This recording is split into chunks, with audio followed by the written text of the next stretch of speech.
¿Qué tal, Ricardo? Hermanos, ¿cómo están? Buenas noches. Rocío, Yolanda, Buenas Eustogio, ¿cómo noches, están? hermano.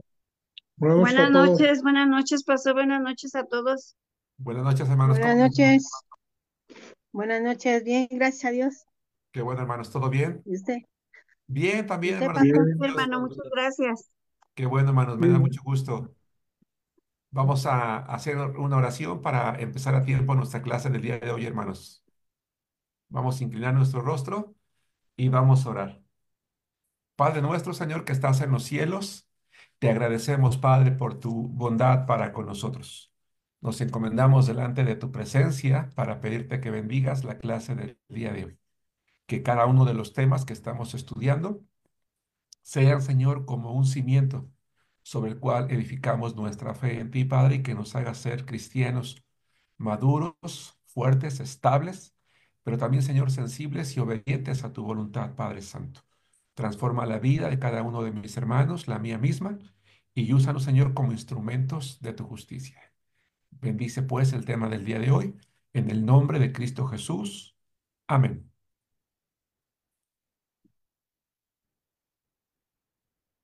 Amén. Amén. Muy bien, hermanos, pues estamos estudiando el módulo 4 que habla acerca de la familia de la fe. Y el tema que vamos a estudiar el día de hoy, hermanos, se llama ¿Por qué es importante la iglesia? Ya en el tema pasado tratamos de examinar, tratamos de aprender, de comprender bíblicamente lo que es una iglesia. El día de hoy, hermanos, vamos a aprender por qué es importante la iglesia. ¿Por qué es necesario que cada uno de nosotros como hijos de Dios le demos una relevancia en nuestra vida, que la consideremos siempre, que entendamos que no solamente somos parte de algo que surgió de la casualidad o que es algo que surgió de una idea de alguna persona. Hoy vamos a aprender muchas cosas muy importantes. Punto número uno. ¿Por qué es importante la iglesia, hermanos? Porque Jesucristo la estableció sobre sí mismo. Quiero comentarles, hermanos, varias ideas. La primera es que la iglesia fue idea de Cristo. La iglesia fue idea de nuestro Señor. La iglesia fue establecida por Él en algún momento de su ministerio aquí en la tierra. No sabemos con precisión la fecha, no sabemos con precisión de tal manera que podamos decir que fue un sábado, un domingo, tal mes, tal año. Pero a través del estudio de la Biblia podemos deducir en qué momento de su ministerio Él decidió establecer su iglesia y lo hizo. Por eso es que cuando nosotros leemos la Biblia es importante, particularmente en los evangelios, tratar de, a través del estudio, a través de la lectura de los cuatro evangelios, tratar de organizar los eventos con el propósito de saber en qué momento sucedió, en qué momento el Señor dijo, hizo un milagro, dijo un sermón o hizo tal o cual cosa. El día de hoy voy a pedirles, por favor, que vayamos al Evangelio de Mateo, capítulo 16. En Mateo capítulo 16, hermanos, podemos ubicar más o menos con el apoyo de una armonía de los evangelios. ¿Qué es una armonía? Una armonía es un trabajo que algunos estudiosos de la Biblia han hecho a través de la cual o a través del cual han intentado organizar de manera más o menos cronológica la vida o el ministerio de nuestro Señor Jesucristo. De tal manera que cuando llegamos al capítulo 16 del Evangelio de Mateo, podemos descubrir que aproximadamente las palabras que vamos a leer nosotros aquí fueron dichas al inicio del tercer año de ministerio de nuestro Señor Jesucristo. Esto es importante. En algún momento del tercer año del ministerio de nuestro Señor Jesucristo, Él le va a plantear a sus discípulos, a sus apóstoles, una pregunta que va a que va a marcar un antes y un después en la vida y en el ministerio del Señor, pero particularmente en lo que tiene que ver con la existencia de la iglesia. Insisto, en algún momento del tercer año del ministerio del Señor Jesucristo, Él toma la decisión de anunciar que va a formar su propia asamblea, su propia iglesia, y vamos a ver que lo hace. Vamos a ver sobre quién la edifica, vamos a ver por qué lo hace así y cuál era su propósito de edificarla sobre quién lo hizo. Vamos a leer la palabra de Dios, hermanos, en el Evangelio de Mateo, capítulo 16, versículos 15 al 19. Voy a leer la palabra de Dios incluso desde el versículo 13. Viniendo Jesús a la región de Cesarea de Filipo, preguntó a sus discípulos diciendo, y aquí está la clave, ¿quién dicen los hombres que es el Hijo del Hombre? Ellos dijeron, unos, Juan el Bautista, otros, Elías, y otros, Jeremías o alguno de los profetas. Él les dijo, ¿y vosotros quién decís que soy yo? Respondiendo Simón Pedro dijo, tú eres el Cristo, el Hijo del Dios viviente. Entonces le respondió Jesús, bienaventurado eres Simón, hijo de Jonás, porque no te lo reveló carne ni sangre, sino mi Padre que está en los cielos. Y yo también te digo que tú eres Pedro, y sobre esta roca edificaré mi iglesia, y las puertas del Hades no prevalecerán contra ella. A ti te daré las llaves del reino de los cielos, y todo lo que atares en la tierra será atado en los cielos, y todo lo que desatares en la tierra será desatado en los cielos. Hermanos, este pasaje de la Biblia lamentablemente ha sido utilizado equivocadamente, erróneamente, por el catolicismo con el propósito de, según ellos, demostrar que Jesucristo estableció la iglesia sobre Pedro. Por eso es que dicen que Pedro fue el primer papa y que cada uno de los papas, ¿verdad?, le suceden a él porque están recibiendo o están continuando esa sucesión papal llamada por ellos. Por eso es que cada uno de los papas asimismo se denomina también como vicario de Cristo o como supuesto poseedor de las llaves de las cuales está hablando aquí Jesucristo. Por eso es muy importante, hermanos, que nosotros el día de hoy analicemos, y lo vamos a hacer, esta porción de la Biblia. Vamos a tratar de plantear varias preguntas. La primera ya la respondí. ¿En qué momento de su ministerio el Señor dijo planteó esta pregunta? Aproximadamente al inicio del tercer año de su ministerio. La segunda, eh, ¿a qué se refería Jesús? ¿A qué se refería Pedro cuando le dijo a Jesús, tú eres el Cristo? Dos, ¿a qué se refería Jesús cuando habló de edificar su iglesia? Tres, ¿a qué se refería Jesús cuando habló de una roca? Cuatro, lo más importante, ¿qué entendió Pedro? Esa es, yo diría, de las preguntas, la más importante. Y no es que las otras no tengan importancia, sino que tenemos que nosotros entender o tratar de entender qué fue lo que entendió Pedro, cómo entendió Pedro las palabras del Señor Jesucristo. El problema es que para poder tratar de entender, valga la redundancia, lo que entendió o lo que comprendió Pedro, se nos plantea un problema. Y es un problema que no podemos resolver, que Pedro no está aquí para poder preguntarle, ¿no? No podemos resucitarlo para preguntarle a Pedro, oye Pedro, ¿tú qué entendiste? Porque eso pues nos ayudaría muchísimo. Bueno. Pero entonces la pregunta es, ya que Pedro no está vivo para poder preguntarle, tenemos que quedarnos con la duda.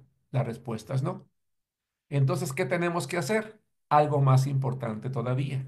Tenemos que preguntarle a la Biblia.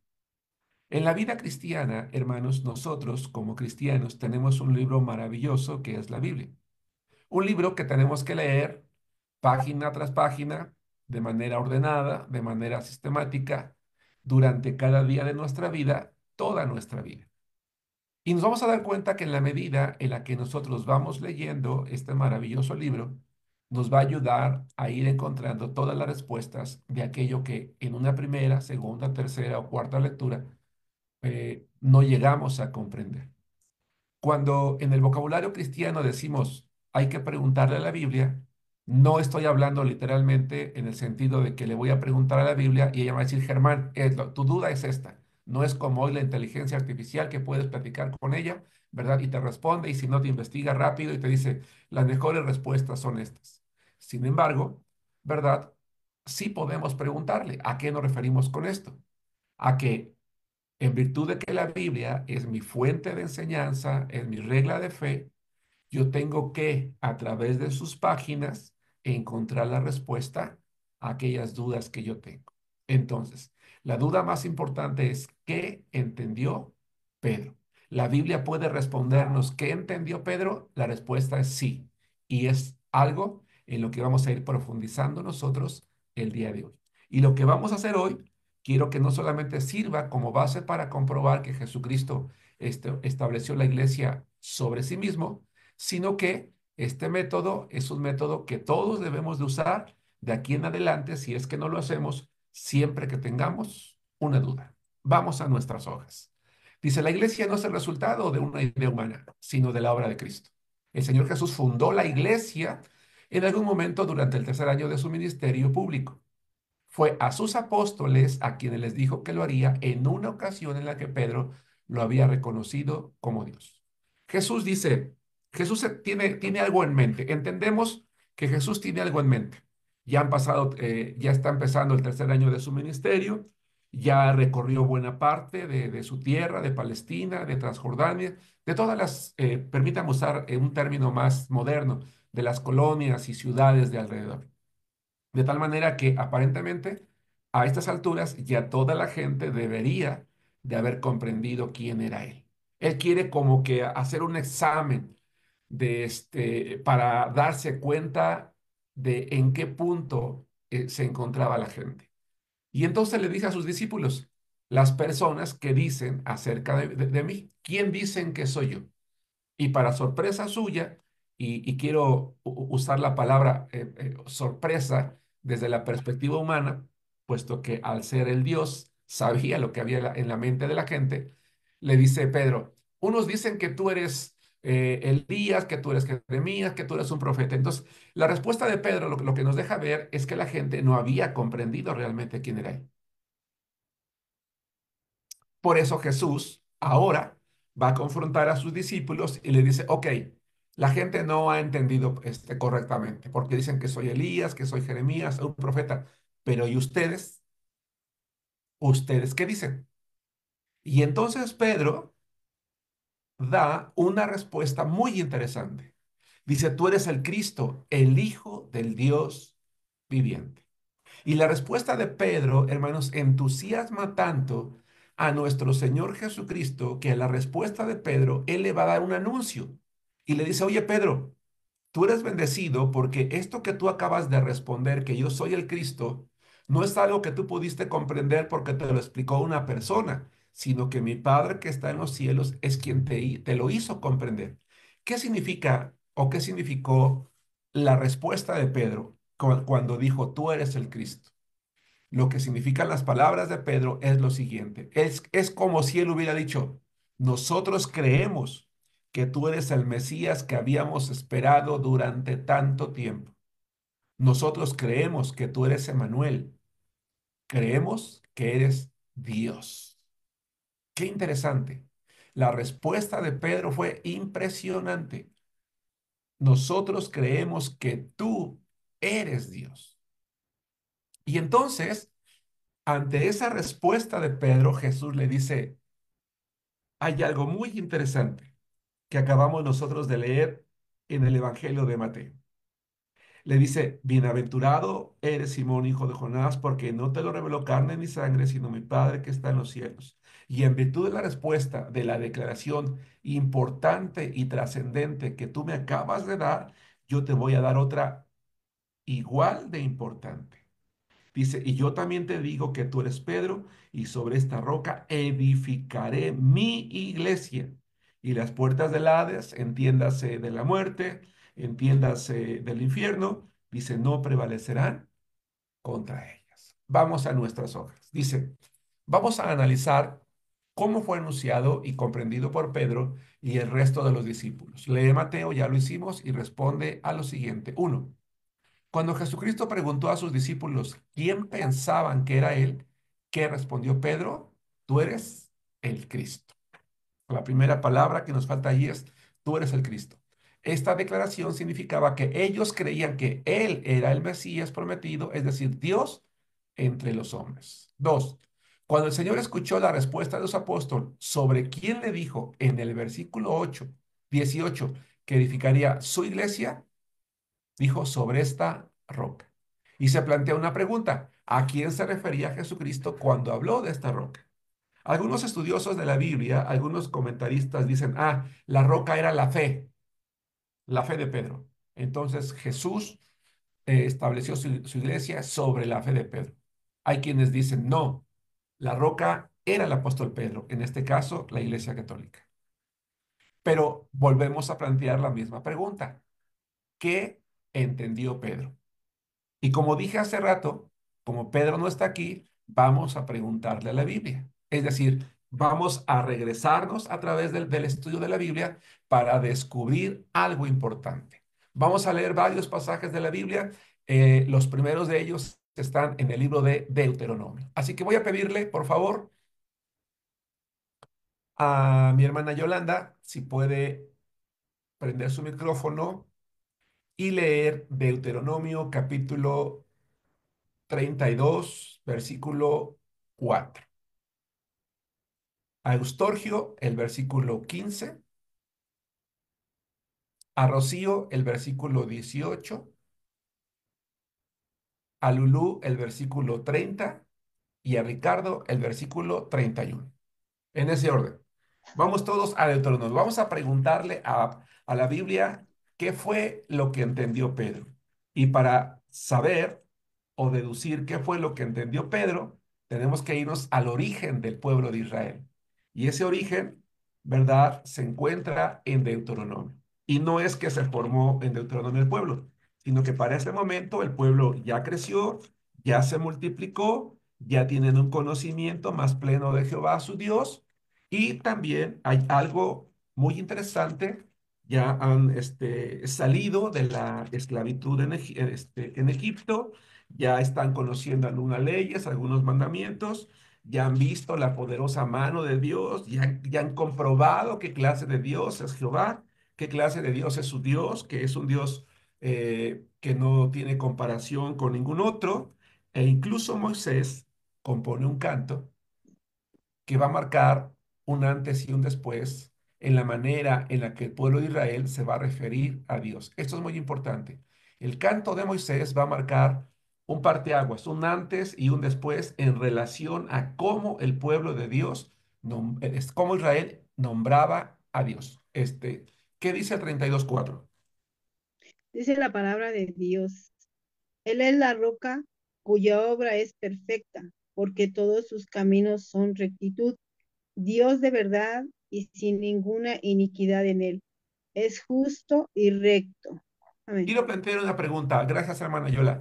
¿Quién es el sujeto de la oración? ¿De quién se está hablando en el versículo 4 que acabamos de leer?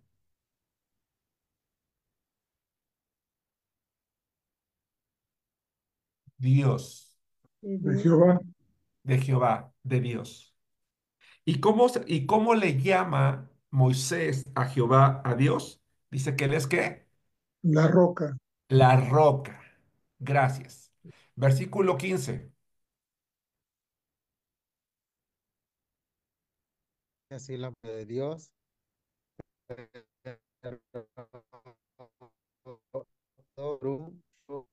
Engordadas de grasa. Entonces abandonó lo hizo menos.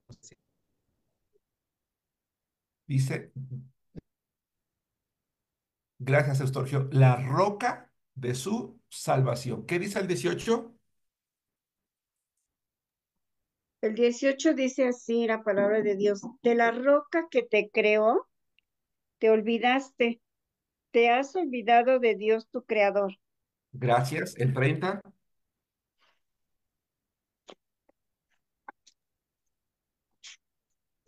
¿Cómo podría perseguir uno a 1000 y dos hacer huir a 10,000 si su roca no los hubiese vendido, perdón, si su roca no los hubiere vendido y Jehová no los hubiera entregado? El 31. porque la roca de ellos no es como nuestra roca, y aún nuestros enemigos son de ellos jueces. Quiero que nos demos cuenta, hermanos, gracias a todos, que Moisés, para referirse a Dios, empieza a utilizar un término roca.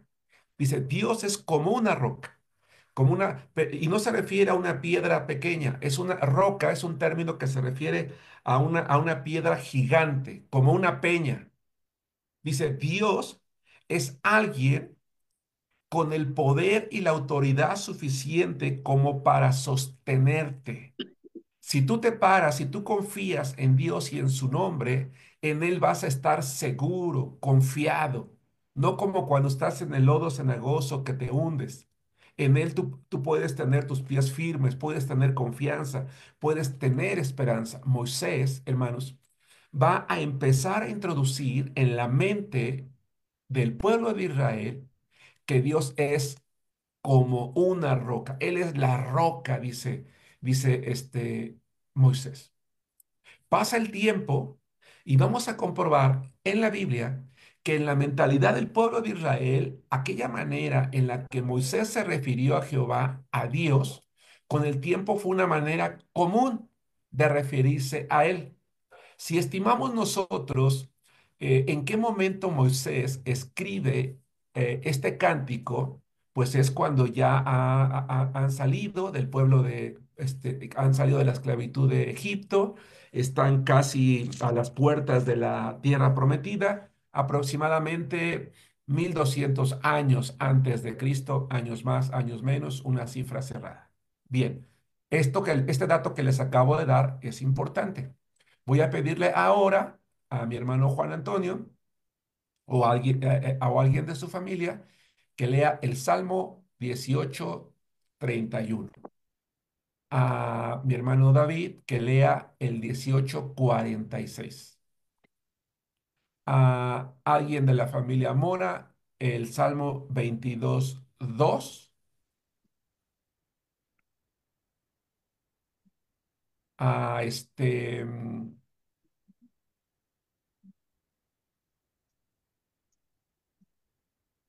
vamos a escucharlos. Si entre los hermanos de la familia Mora hay más de uno, podrían leer también, además del 2, el 32 y el 47. Vamos a escuchar lo que dice el Salmo 18:31.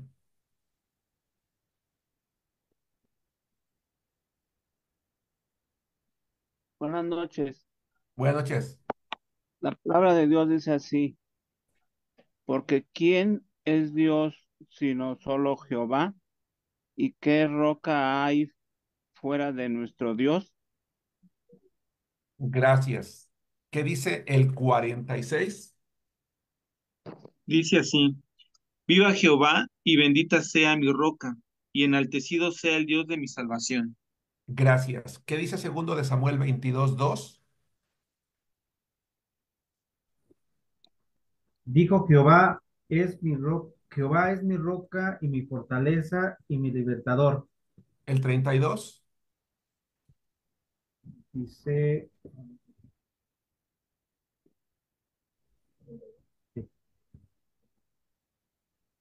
Porque ¿quién es Dios sino solo Jehová? ¿Y qué roca hay fuera de nuestro Dios? El 47. Viva Jehová y bendita sea mi roca y engrandecido sea el Dios de mi salvación. Gracias, hermanos. Aproximadamente unos 1200 años antes, Moisés, cuando el pueblo ya está entrando está por entrar a la tierra prometida, ha colocado en la mente del pueblo, Jehová es nuestra roca, Él es la roca, Él es la roca, Dios es la roca, Dios es la roca, Dios es la roca. Aproximadamente se cree que David empezó a reinar por el 1000 aproximadamente, años más, años menos, es decir, 200 años después, él empieza a escribir los salmos y encontramos tanto en el Salmo 18 como segundo de Samuel, que es la misma época de David, él está llamando a Dios roca, roca, roca, roca. Y el pueblo entiende que cuando habla de la roca está hablando de Dios. Vamos a avanzar en el tiempo. Vamos a Isaías capítulo 17. Alguien de la familia Nájera que no haya leído, versículo 10. Es decir, Moisés empieza, 2 siglos después, ya está establecido en la mente, en el pueblo de Israel, la roca es Dios, la roca es Dios, la roca es Dios. Vamos a Isaías aproximadamente por el 800, es decir, 400 años después de Moisés, 200 años después de David, y en la mente del pueblo sigue la misma idea. Isaías 17:10, hermanos. Sí, dice así, pastor. ¿Por qué? Porque te olvidaste del Dios de tu salvación y no te acordaste de la roca de tu refugio. Por tanto, sembrarás plantas hermosas y plantarás sarmiento extraño. Gracias. Hablando de Dios, Él es la roca, Él es la roca, Él es la roca. En la mente de un judío, hermanos, y los apóstoles, como Jesucristo, eran judíos, ellos únicamente le llamaban roca a una persona. ¿A quién es?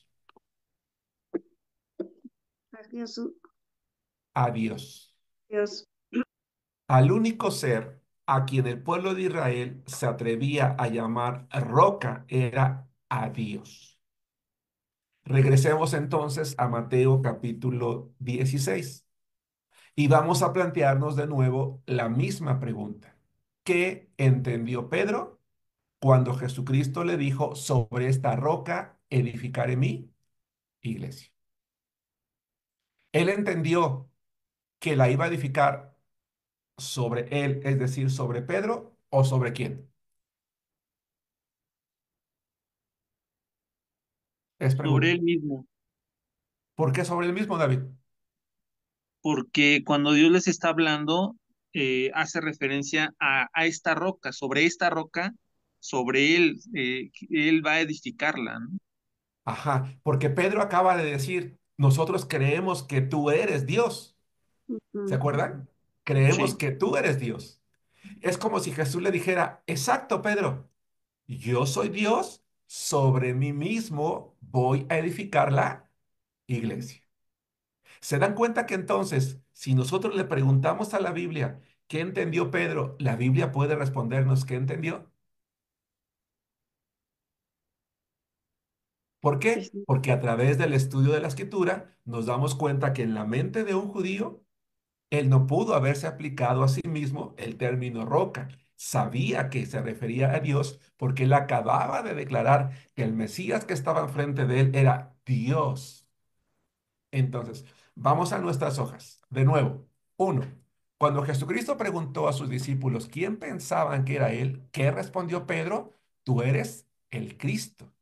Esta declaración significaba que ellos creían que él era el Mesías prometido, es decir, Dios entre los hombres.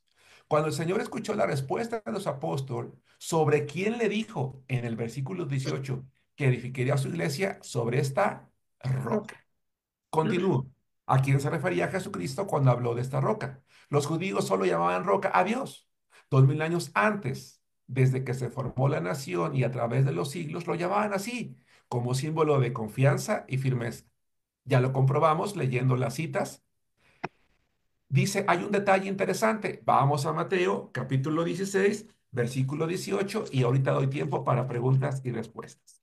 Mateo 16, 18, yo les decía hace rato, es registra palabras que marcan un antes y un después respecto a la formación de la iglesia, y estamos comprobando que la iglesia es importante en primer lugar porque Jesucristo la estableció sobre sí mismo. No hay manera de equivocarse, a menos que uno no le pregunte, ya sea a Pedro o a la Biblia. Como a Pedro no le podemos preguntar, está descartado. Pero la Biblia sí. Al preguntarle a la Biblia podemos entender o discernir lo que entendió Pedro. Vamos a Mateo 16, 18.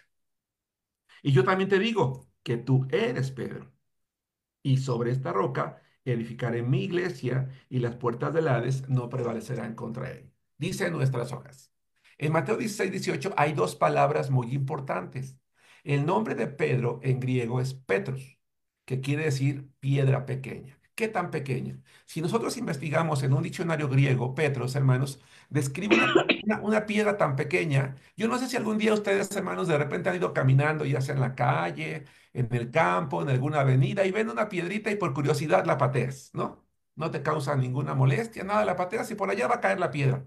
Petro se refiere a cualquier piedra pequeña que tú encuentres en el camino y que puedes patear, no tiene ningún peso, no te sostiene, no te causa ningún daño tampoco, por lo pequeño que es. En cambio, Petra significa roca grande. Incluso se puede usar para referirse a una peña muy grande. Y es la palabra que usa Jesucristo para indicar quién sería el fundamento de la iglesia. Es decir, alguien más grande que Pedro. En otras palabras, Jesucristo se refería a sí mismo siendo Dios. Él era la roca. Entonces sería el fundamento que haría que nada lograra derribar a su iglesia. Por eso nuestra fe está centrada en Él. Esto es algo muy importante. Nosotros confiamos, hermanos, en la perpetuidad de la iglesia porque Jesucristo la estableció. Hace poco, ¿verdad? Por ejemplo, se celebraron los 500 años de la reforma de Martín Lutero y una de las teorías es que la iglesia se había pervertido. No, hermanos, la iglesia, ciertamente muchos creyentes se apartaron de la fe. Y dicen, como la iglesia se pervertió, dejó de existir. Y en la reforma surgió una nueva iglesia o una serie de iglesias. No, la iglesia de Jesucristo, la que él estableció durante su ministerio, ha existido siempre. En algún lugar, siempre ha existido una iglesia, la iglesia de Jesucristo, porque él prometió que nada podía destruirla, nada podría acabarla. Quizás alguna iglesia local por alguna situación puede, por problemas o divisiones o pleitos o contiendas, dejar de estar en un lugar, pero en cualquier otro lugar siempre va a existir una iglesia, porque Jesucristo, ¿verdad? Al establecerla sobre sí mismo, es la garantía de que siempre, siempre va a existir en algún lugar para poder, ¿verdad? Cumplir así su promesa. ¿Por qué es importante la iglesia? Porque Jesucristo la estableció sobre sí mismo. ¿Dudas, preguntas, comentarios? Hasta aquí es claro lo que acabo de mencionar, hermanos, lo que acabo de explicar. Sí, todo bien, pastor. Excelente. Nos queda claro a todos lo que implica preguntarle a la Biblia y por qué es importante que ella siempre sea la fuente que responde a nuestras inquietudes. ¿Sí nos damos cuenta? Bien, pasemos a la página 57. Entonces, podemos determinar con absoluta claridad que Pedro comprendió que él no era la roca sobre la cual se edificaría la iglesia. Podemos entender que todos los apóstoles, como judíos que eran, identificaban plenamente a Dios como su roca. Es algo que ellos tenían en su mente y ahora esa roca o ese Dios o Dios estaba presente entre ellos. ¿En quién? En la persona de Jesucristo. Por eso Pedro, por eso Pedro, hermanos, escribió años más tarde en Primera de Pedro 2:4 lo siguiente. Por favor, voy a pedirle a alguien que prenda su micrófono, busque en Primera de Pedro capítulo 2 versículo 4 y que lo lea. Si bien es cierto, como dije hace rato, Pedro no está aquí para preguntarle qué entendió, en realidad Pedro sí nos dice qué entendió, pero lo dice hasta que él escribe su epístola, en Primera de Pedro capítulo 2 versículo 4. Alguien léalo, por favor. Dice así la palabra: acercándoos a él, piedra viva, desechada ciertamente por los hombres, mas para Dios escogida y preciosa. Gracias. Qué interesante. Por qué al referirse a Cristo se refiere a él como piedra viva? Porque él está vivo. Él es Dios y está vivo. Él ciertamente murió, pero también resucitó. Pedro sí nos responde lo que él entendió. Sabía que esa piedra, esa roca, era Jesucristo y está vivo. Por eso dice en nuestras hojas, lee primero de Pedro e indica cómo llama Pedro a Jesucristo, acercándose a él, piedra viva. ¿Te das cuenta? Pedro no solo entendió que Jesús era la roca, sino que ahora, muchos años después, dice que está viva porque el Señor resucitó. Vamos a ver 1 Corintios 3:11. Por eso Pablo, alguien que busque 1 Corintios 3:11, por eso Pablo, hermanos, cuando escribe a la iglesia de los Corintios acerca del fundamento de la iglesia, Aunque él conocía en persona a Pedro, no dijo que Pedro fuera el fundamento. Vamos a ver quién dijo que era el fundamento. Es decir, seguimos preguntándole a la Biblia ya no solamente quién era la roca, ya descubrimos que es Dios y Jesucristo es Dios, Él es la roca, sino que ahora al seguirle preguntando a la Biblia, podemos preguntarle que con el paso del tiempo, que entendía la iglesia, que entendieron las iglesias acerca de quién era la roca, de quién era el fundamento, y Pablo nos va a responder en 1 Corintios 3:11. Adelante. Dice la palabra de Dios, porque nadie puede poner otro fundamento que el que está puesto, el cual es Jesucristo. Exactamente. Por eso en la figura que está en la página 57, en el ángulo superior izquierdo, está un templo, allá atrás están personas que son la iglesia y quiero que observen el cimiento, el fundamento. Dice Jesucristo. Eso es lo que está diciendo Pablo. Observamos también entonces que él dice, ¿quién dice que es el único fundamento de la iglesia? Jesucristo. Ahí está. Muy bien. ¿Dudas, preguntas? ¿Ninguna? Bien, punto número 2. ¿Por qué es importante la iglesia? Porque Jesucristo dio su vida por ella. Hermanos, esto es algo muy importante. Ya dijimos que Jesucristo estableció su iglesia en algún momento de su ministerio terrenal, después del tercer año. Jesucristo estableció su iglesia con los apóstoles. ¿Cuántos miembros tuvo la primera iglesia? 11. Aquellos 11 hombres que realmente creyeron en él formaron la primera iglesia en la historia y de allí salimos aquellos que hasta el día de hoy predicamos las verdades de la palabra de Dios. Ojo, aquí hay algo muy interesante. Dice, no de la reforma hecha en la Iglesia Católica, por eso no somos protestantes. Yo les invito, hermanos, el próximo año, si Dios lo permite, en nuestro seminario vamos a dar la materia de historia de la iglesia. Yo les invito a que se apunten a esa materia, a que la escuchen por lo menos, porque en esa materia vamos a aprender cómo a través de los siglos, en diferentes nombres y en diferentes lugares, siempre han existido, ¿verdad? Iglesias que han emanado de la iglesia que estableció el Señor Jesucristo. Ciertamente en la reforma de Martín Lutero surgieron muchas iglesias que hoy se conocen como protestantes y que podemos identificar claramente por sus nombres, pero no así nosotros. Vamos a ver algunos pasajes de la Biblia. 1 Corintios capítulo 12, versículo 28. Vamos a la palabra de Dios en 1 Corintios capítulo 12, versículo 28. Y en este pasaje de la Biblia vamos a ver precisamente lo que yo les acabo. Vamos a comprender por qué Pablo en 1 Corintios 12, 28 escribió lo siguiente. Dice así la palabra de Dios. Y a unos puso Dios en la iglesia primeramente apóstoles. Exacto, porque la primera iglesia fue establecida con ellos. Pregunta 1. Según 1 Corintios 12, 28, ¿a quiénes puso Dios primeramente en la iglesia? A los apóstoles. Continúa la lectura. Luego profetas, lo tercero maestros, luego los que hacen milagros, después los que sanan, los que ayudan, los que administran, los que tienen don de lenguas. En aquel entonces, hermanos, en la medida en la que la iglesia fue creciendo en número, se necesitó de un mayor número de personas que apoyaran el ministerio y por eso el Señor fue levantando más personas. Hoy en día ya no hay profetas. En el Antiguo Testamento un profeta era una persona que recibía de Dios una visión, un sueño o escuchaba audiblemente sus palabras.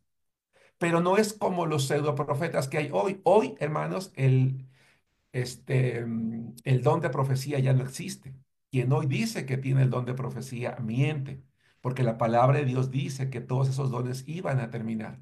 Y sobre todo porque los profetas en la Biblia eran usados para dar un mensaje habitualmente a la nación, un mensaje que tenía que ver con la nación. Muy pocas veces con personas en lo individual. Sí hubo profetas que hablaron a personas en lo individual, como por ejemplo Natán cuando reprende al rey David, pero habitualmente tenían que ver con cuestiones de la nación, con cuestiones de los planes y propósitos de Dios.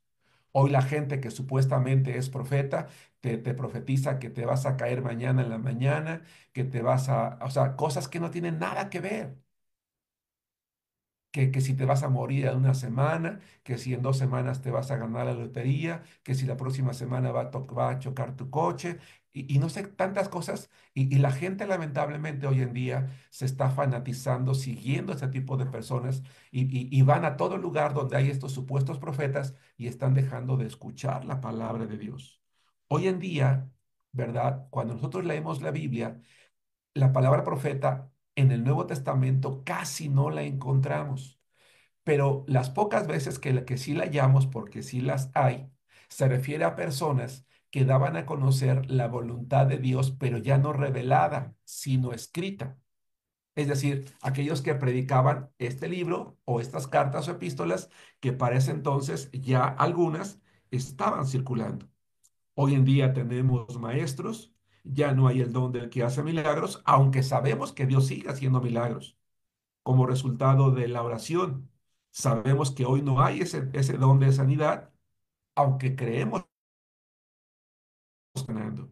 Los que ayudan, los que administran, hoy en día sabemos que este don de lenguas ya no es necesario porque la palabra de Dios está escrita. Dos, vamos a Efesios capítulo 5, versículo 25. Entonces, Jesucristo es quien establece la iglesia, la forma con sus apóstoles. Por eso cuando Pablo escribe a los Corintios, dice que primeramente los puso a ellos, porque fueron los primeros miembros de la iglesia. La primera iglesia fue formada por ellos, con ellos como miembros. Pero ahora vamos a Efesios capítulo 5, versículo 25, donde la palabra de Dios nos va a enseñar lo siguiente, que es el punto que estamos estudiando. Efesios capítulo 5, versículo 25 dice: maridos, amen a sus esposas, a sus mujeres, así como Cristo amó a la iglesia y se entregó a sí mismo por ella. Él no se entregó para que ella viniera a existir, se entregó porque ya existía. En la medida en la que nosotros, hermanos, vayamos creciendo en la fe o crecemos en la fe, tarde o temprano nos vamos a encontrar con compañeros de trabajo, con amigos en la oficina, con compañeros en la escuela, con vecinos o con familiares que tal vez asisten o han asistido a una iglesia pentecostal.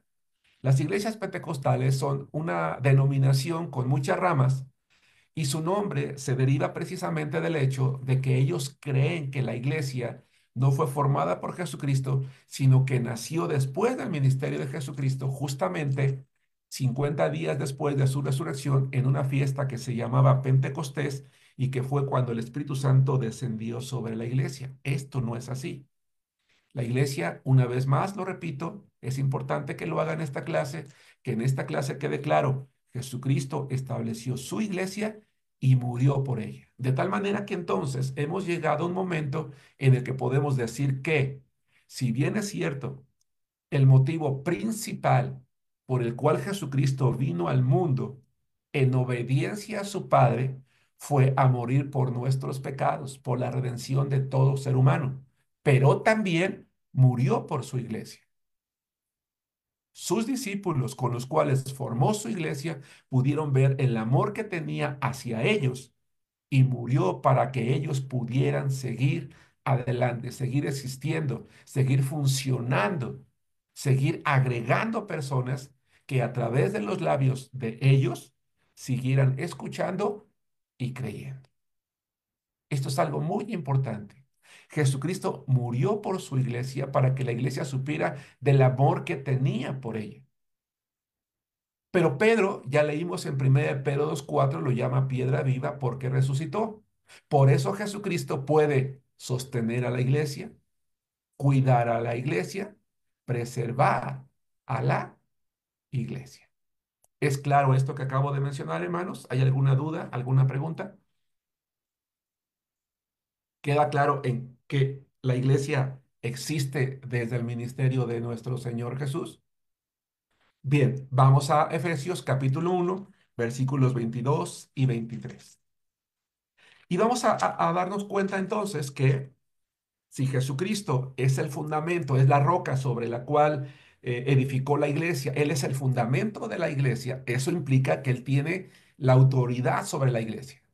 Por eso es que llega un momento en el que inspirados por el Espíritu Santo, diversos autores van a comparar a la iglesia con un cuerpo. Y la pregunta es ¿por qué?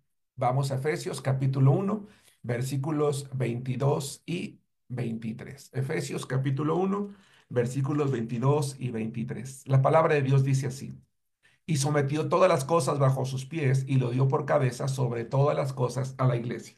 En el contexto está hablando de Cristo, según el versículo 20. Continúo el 23. La cual es su cuerpo, la plenitud de aquel que todo lo llena en todo. Aquí hay dos ideas importantes. La primera, Jesucristo es la cabeza de la iglesia. ¿Por qué se usa esta analogía? A ver, hermanos, si por alguna razón médica o accidental yo me mutilara una mano, ¿podría seguir viviendo? La respuesta sí. Si me mutilara una pierna, ¿podría seguir viviendo? Si tuviera que perder un ojo, ¿podría seguir viviendo? La respuesta sí, sí, sí. Pero si por alguna razón perdiera la cabeza, ya no puedo seguir viviendo porque en la cabeza está el cerebro y el cerebro es el que hace funcionar todo mi cuerpo. Se dice que Jesucristo es la cabeza no solamente porque Él es la autoridad máxima sobre la iglesia, sino porque es quien le da vida a la iglesia, quien llena la iglesia, quien ordena la iglesia, quien hace funcionar a la iglesia. Cada uno de los que formamos parte de la iglesia solamente somos como los demás miembros del cuerpo.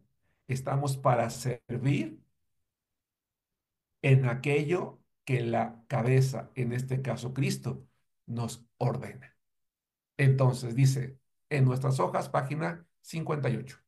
Lee Efesios 1, 22 y 23. ¿Cómo llama Pablo a la iglesia respecto a Cristo? Dice que es su cuerpo. Así como tu cuerpo y el mío funcionan porque tenemos una cabeza, la iglesia lo hace en virtud de que es el Señor Jesús quien nos ordena qué hacer. Ahora bien, quiero entonces colocar una segunda idea en tu cabeza, hermano o hermana, y es la siguiente. Si la iglesia no fue idea de un hombre, sino de Cristo. Dos, si Cristo la amó tanto como para morir por ella. Tres, si Cristo es la cabeza de la iglesia y yo, ustedes, nosotros somos parte de una iglesia local y Cristo la amó lo suficiente como para morir por ella, nosotros tenemos que aprender a amar a la iglesia también. Tenemos que aprender a amar a la iglesia. Hay hermanos que dicen, no, no, no, no, yo no necesito a la iglesia. O nos las pasamos hablando mal de la iglesia. Hermanos, no podemos decir que amamos a Cristo y no amamos a nuestros hermanos. No podemos decir que amamos a Cristo y no amamos a su iglesia.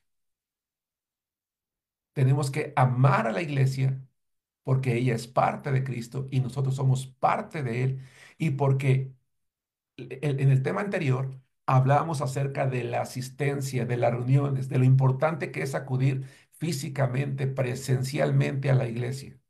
¿Por qué es importante acudir a la iglesia? No solamente por lo que vimos en la clase anterior, sino porque Jesucristo la llena con su presencia. Eso es lo que dice el versículo que acabamos de leer. Dice la plenitud de aquel que todo lo llena en todo. La iglesia está llena de la presencia de Cristo. Cristo está allí donde está reunida la iglesia. Ustedes o yo, cuando no asistimos o decidimos ya no hacerlo, perdemos el privilegio de estar donde está la presencia del Señor. Alguien me podría decir, oye Germán, pero espérame, ¿que Cristo no está en nosotros? Y la respuesta es sí, tienes razón. Jesucristo, su Espíritu Santo, está individualmente en nosotros. ¿Por qué decimos entonces que perdemos el privilegio? Porque ese Cristo que está en nosotros nos ha ordenado estar congregados con todos aquellos que como nosotros hemos depositado nuestra fe en Él y porque nuestra importancia individual radica en el hecho de ser parte de algo, en este caso de la iglesia, del cuerpo de Cristo. Permítame usar esta frase, espero se logre comunicar lo que quiero. Hay una bendición especial cuando estamos con el cuerpo de Cristo aprendiendo, alabando, sirviendo, adorando, creciendo espiritualmente. Por eso, hermanos, la iglesia es importante.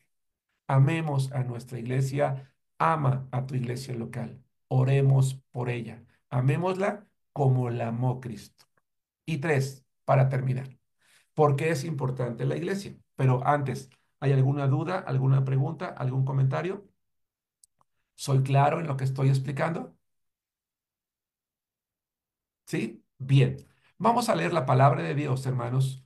Tres, es importante porque Jesucristo la estableció para que maduremos espiritualmente. Vamos a la palabra de Dios, hermanos, al libro de Efesios capítulo 4, versículos 11 al 16. Hoy me estoy permitiendo leer también yo la palabra de Dios porque necesito hacer algunos paréntesis, algunas interrupciones. Así que, pero les pido por favor que ustedes me estén siguiendo. Hermanos, así como un bebé requiere de una familia para aprender y madurar, el creyente necesita, quiero subrayar esto, necesitamos a la iglesia para desarrollarnos espiritualmente. Nos necesitamos mutuamente.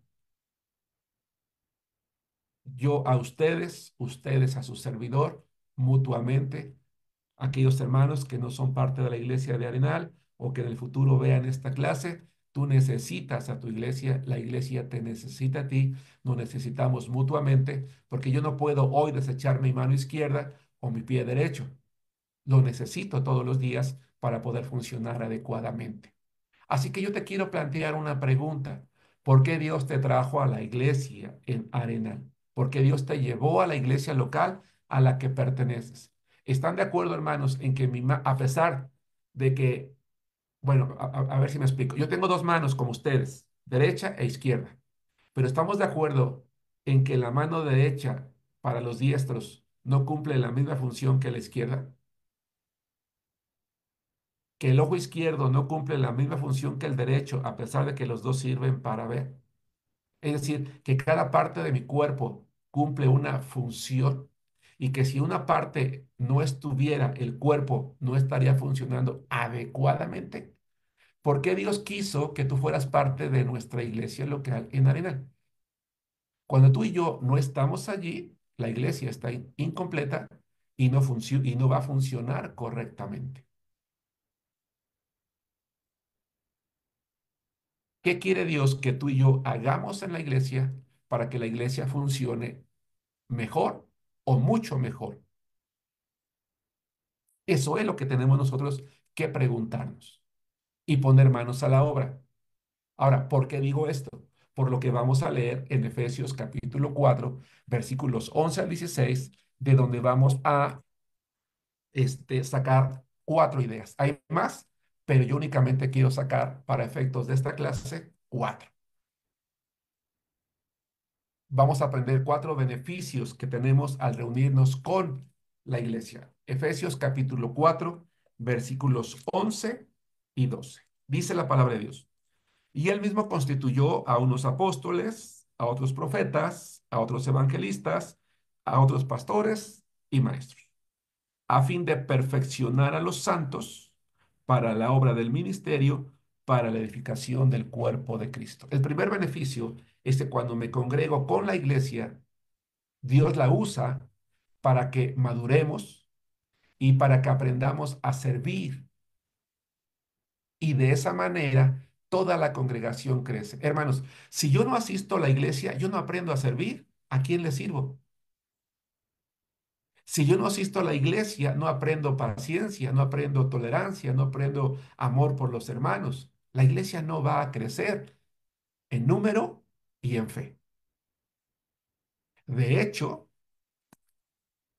dice Pablo cuando está escribiendo a los Efesios, que todo lo que nos enseñan los predicadores, los evangelistas, los maestros o los pastores, tiene como propósito llevarnos a la madurez o prepararnos para servir, porque el versículo 12 dice, a fin de perfeccionar a los santos, de prepararlos para que sean maduros, para la obra del ministerio, para que sepan cómo servir, en qué pueden servir, para la edificación, para construir, para que la iglesia crezca. Hermano, a partir del momento en el que ustedes y yo somos parte de la iglesia local, somos corresponsables de su crecimiento. Yo no puedo decir, es que la iglesia no crece por culpa de los predicadores. La iglesia no crece por culpa del director de alabanza. La iglesia no crece por culpa del pastor. La iglesia no crece por culpa de... No. Para que la iglesia crezca, se necesita que todos los que somos miembros hagamos nuestra parte. Una persona se puede esforzar muchísimo, pero uno no puede hacerlo todo. Cada quien debe de hacer su parte. Así que cuando estemos en la gloria de Dios, es altamente probable que entre alguna de las muchas cosas que probablemente Dios nos va a preguntar y por ende nos va a juzgar, es cuál fue el trabajo que nosotros hicimos en la iglesia. ¿Cuál fue la parte que construimos? ¿De qué manera ayudamos para que la iglesia creciera en número y en madurez? Pero si yo no voy a la iglesia, ni siquiera asisto, entonces, ¿qué respuesta le voy a dar al Señor? Pero además, ni siquiera voy a madurar. No se puede tener la misma madurez individualmente que con la iglesia. Alguien podría decirme, sí, pero también hay muchos problemas. Sí, no conozco ninguna que no tenga, lamentablemente. ¿Se acuerdan que en la clase anterior dijimos, hermanos, no olvidemos, la iglesia está formada por personas imperfectas? ¿Es esa una excusa? No. Pero aún con aquellas que somos así, Dios va a enseñarnos a amar, a madurar, a perdonar, en lugar de juzgar, criticar, murmurar. Dos, vuelvo a la palabra. Efesios 4, versículo 13.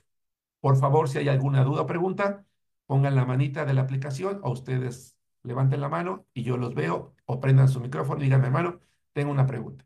Si no, entiendo que estoy siendo claro. Dice, versículo 13, hasta que todos lleguemos a la unidad de la fe y del conocimiento del Hijo de Dios, a un varón perfecto a la medida de la estatura de la plenitud de Cristo. El segundo beneficio, nos unimos en la fe y todos podremos llegar a la madurez espiritual. Esto es impresionante, hermanos.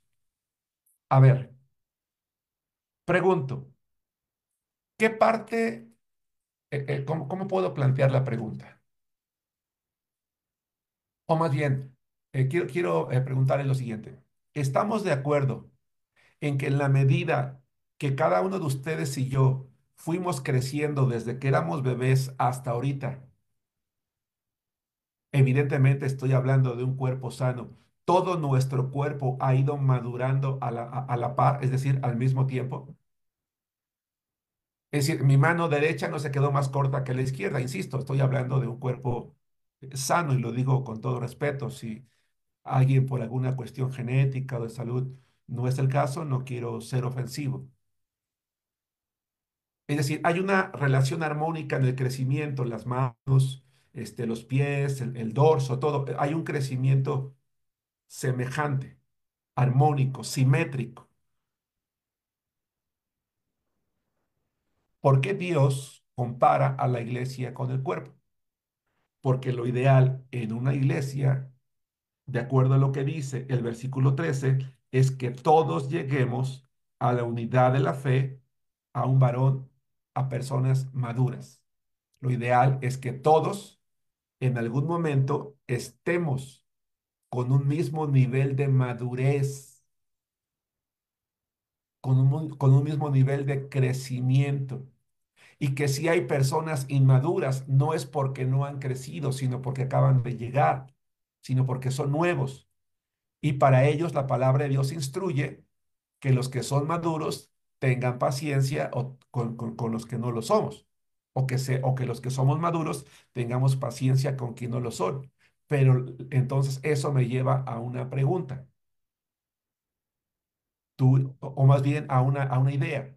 Tú y yo, hermano, hermana, propongámonos crecer de tal manera que alcancemos la madurez que Dios quiere que individualmente tengamos para que nuestro crecimiento como iglesia sea simétrico. Todos estemos en la misma sintonía, con la misma mente, con el mismo propósito. Sí, ideas diferentes porque somos individuos, opiniones diferentes, claro, porque somos personas en lo particular, pero en virtud de que hemos madurado, vamos a poder llegar a acuerdos siempre por el bien de la iglesia. Tercer beneficio. Seremos librados de ser engañados por falsas enseñanzas. Versículos 14 y 15.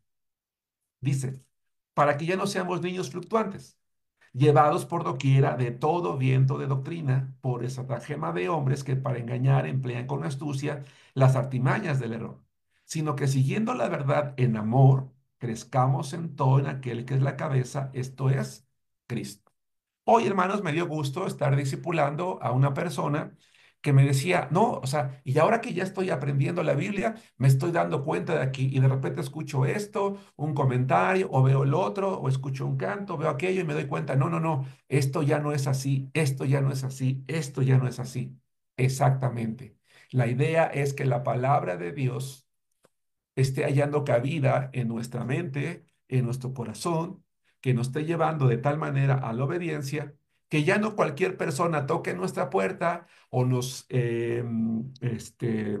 aborde en la calle o en una plática con un maestro o con un compañero de trabajo o con una persona extraña, de repente quiere introducir ideas en nuestra mente que no tienen nada que ver con la palabra de Dios, pero que en virtud de que nosotros no asistimos a la iglesia, no escuchamos las predicaciones, no escuchamos los estudios, no participamos de este discipulado, no lo tomamos en serio, al rato resulta que ya no, que ya estamos en una iglesia, después estamos en otra, después estamos en aquella. Hermanos, a nuestra iglesia en Arenal han llegado personas con las que he tenido la oportunidad de platicar y me dicen, no, no, pues es que yo he andado en la luz del mundo, he andado con los mormones, he andado con los testigos, andado en la iglesia presbiteriana, he estado con bautistas, todos son iguales. Y yo les digo, a ver, discúlpeme, pero no es así. No todos somos iguales. Y eso pasa porque no ha habido una madurez, porque esa persona, en lugar de estar en un lugar donde se predique correctamente la palabra de Dios y crezca y madure, le está pasando lo que dice aquí la Biblia. Está como un niño llevado de un lugar a otro. Así que si un día tú no puedes asistir a la iglesia, hermano, está bien. No te voy a juzgar, tú tendrás las razones. Pero en la semana, escucha la predicación en internet. Están grabadas en nuestra página en Face, en nuestros canales de YouTube, en Instagram. Entonces tú puedes escuchar y estar al corriente. Además, yo te sugiero, si afortunadamente tienes la oportunidad de no faltar, gracias a Dios, no faltes, sigue sin hacerlo, pero en la semana vuelve a escuchar la predicación y yo te garantizo, ¿verdad?, que va a haber algo que a lo mejor estando allí presencial, alguna idea se pasó, alguna idea no se comprendió, porque a veces pues nuestra mente se dispersa, nos distraemos con el niño de al lado, con el hermano, pasa el de la basura, pasa un avión, o nos viene un pensamiento y nos distraemos y va a haber edificación. Sí, ve tus películas, sí, escucha tu música, sí, ocúpate en lo que tengas que ocuparte, pero en la semana da un repaso, porque eso nos va a afirmar a todos en la fe. Cuarto beneficio, aprenderemos cuál es nuestra función y ayudaremos al crecimiento numérico. 16. De quien todo el cuerpo bien concertado y unido entre sí por todas las coyunturas que se ayudan mutuamente según la actividad propia de cada miembro, recibe su crecimiento para ir edificándose en amor. Estamos entrando a la recta final de la clase del día de iglesia. Nos falta todavía unos 5 minutos máximo. Hasta aquí, ¿alguna pregunta, algún comentario, alguna duda? ¿Es claro por qué es importante asistir a la iglesia, hermanos? Estos 4 aspectos relevantes. Bien, entonces, hermanos, volvemos a nuestras hojas, página 58. La madurez espiritual solo la alcanzaremos en la medida en la que asistamos a la iglesia. Individualmente no podemos aprender y vivir todo lo que recibimos con ella. Dios nos coloca en la iglesia para que cada uno de nosotros cumpla una actividad específica. Si ustedes observan, por favor, la imagen que está en el ángulo inferior derecho, es un templo y dentro del templo hay personas, pero no sé si se alcance a ver, hay una especie de engranajes, ¿ya los vieron? Y en cada engrane hay una persona que lo está haciendo funcionar. Hoy en día ya con la nanotecnología y todo esto, ya los engranes ya prácticamente pasaron de moda, pero todavía llegan a utilizarse en algunas grandes maquinarias, incluso en algunos coches, por ejemplo, ¿no? Hermanos, en una maquinaria grande con muchos engranes, ¿cuál es más importante? Y creo que ya planteé en algún momento esta pregunta, ¿el más grande o el más chiquito? Todos. Todos, exacto. Porque si uno se rompe, uno deja de funcionar, lo demás para. Yo quiero que sepas que tú eres importante en la iglesia. Yo soy importante en la iglesia. Lo que hacemos pudiera ser no algo tan vistoso como lo que hace el hermano que está a cargo de una obra, o como el hermano que dirige, o como la hermana que tiene varios dones, pero lo que yo hago es parte de un todo que hace funcionar a la iglesia. A veces las personas decimos, pues es que a lo mejor nadie toma en cuenta lo que yo hago, es que nadie lo ve. No, es importante porque sin ti no funcionaría toda la maquinaria. Cada uno de nosotros debe de cumplir con su actividad específica para que así todo el cuerpo funcione plenamente, hermanos. Por eso yo comenté hace rato, porque Dios quiso que tú estuvieras en nuestra iglesia. ¿Qué le faltaba a la iglesia que dijo, voy a llevar a este joven, a esta señorita, a este anciano, a este varón, a esta joven, a este adolescente, a esta iglesia, porque con él las cosas van a funcionar mejor? Qué triste es, espero que nunca lo vivas, que nuestra iglesia nunca lo viva, que yo no sea esa persona y tú tampoco, que un día destruyamos a la iglesia, que seamos causantes de pleitos o de divisiones. No, somos colocados para que crezca, no para que sea destruida. Somos colocados para ayudar, no para deshacer lo que otros están haciendo.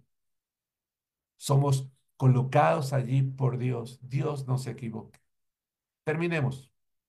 Alguien, por favor, prenda su micrófono y busque la palabra de Dios en 1 Corintios 12:14 y alguien más en el 12:27. Vamos a leer dos versos más para terminar la clase de hoy, hermanos, si es que no hay alguna duda o alguna pregunta. Hermanos, amemos a la iglesia. La Amemos a la palabra iglesia. de Dios dice así, dice, además, el cuerpo no es uno solo, un solo miembro, sino muchos. Gracias. Dice, lee los siguientes versos y responde. Uno, según 1 Corintios 12:14, ¿por cuántos miembros está formada la iglesia, el cuerpo de Cristo? Por muchos. Alguien que lea el 27, si me hace favor. Vosotros, pues, sois el cuerpo de Cristo y miembros cada uno en particular. Gracias, hermano. Dos, según 1 Corintios 12:27, ¿qué somos cada uno de nosotros? El cuerpo de Cristo. Y me gusta lo que viene. Y miembros, cada uno en particular. Jamás pensemos que hay alguien más importante que nosotros. Y jamás pensemos que somos los menos importantes.